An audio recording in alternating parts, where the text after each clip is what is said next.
What's going on, guys? It's Hi, and for Easter this year I decided to shoot a roll of film, particularly an expired roll that I've had for some time.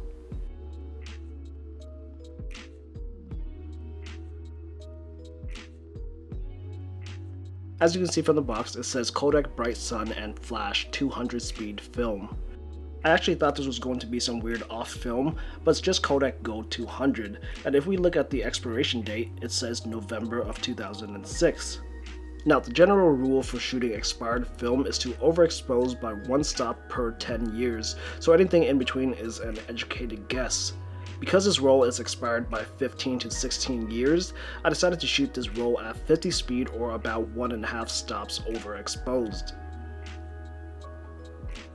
Since I'm shooting expired film and am in a sense just guessing at the settings, we're not going to examine the film, but more so just see how that general overexposed by one stop per decade rule performs. For this roll I used the Nikon F3, so let's get started.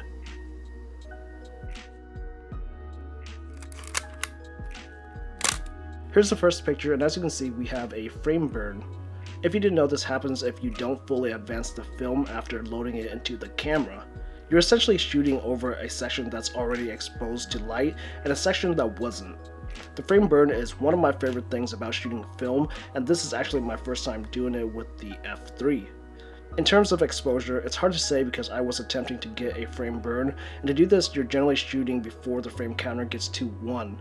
With the F3, anytime the counter is below 1, the metering system doesn't work.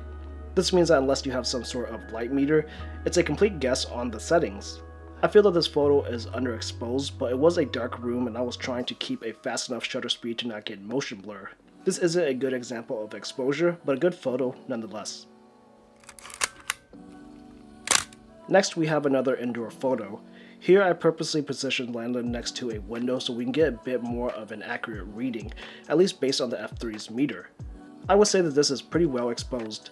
The highlights on Landon's face are starting to get a bit hot, and there are plenty of shadows, so there's definitely a large range of information. None of the photos that we'll see today have been edited and are as scanned. Next, we kind of get the same thing with this photo. I think I may have missed focus here because everything is a bit soft in his face, but I wanted to show this picture because it's a good representation of how this film performs. We get a lot of yellows in the skin tones and a lot of greens in the background. Okay, moving outside, I'm just going to show a slideshow of various photos with the kids because at this point I think there's a consistency with what I'm getting. Again, notice the colors. Skin tones really shift towards the yellows, where everything else shifts towards the greens. Maybe that's why the film box says Bright Sun and Flash. This film stock definitely gives the look of a hot summer day where the sun's just beating down and shifting how we perceive color. From my previous experience with shooting Kodak Gold, I would say that this is normal, but again, this film is expired, and we can't say if that has something to do with it or not.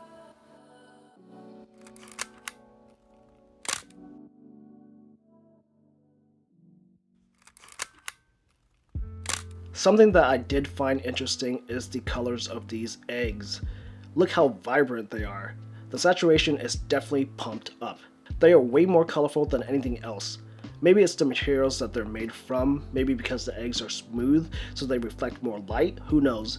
They're just definitely sticking out more. And that's about it. An expired roll of Kodak Gold 200. Again, even though I commented on this film stock's characteristics, that shouldn't be taken too seriously because the film is over 15 years expired and I didn't exactly take the effort to properly store and preserve it, so who knows what's going on with it. However, I would say that the general rule of overstopping by one stop per decade worked pretty well on this occasion. Everything looked well lit, but in hindsight, I probably could have gone another third of a stop over, but that's life.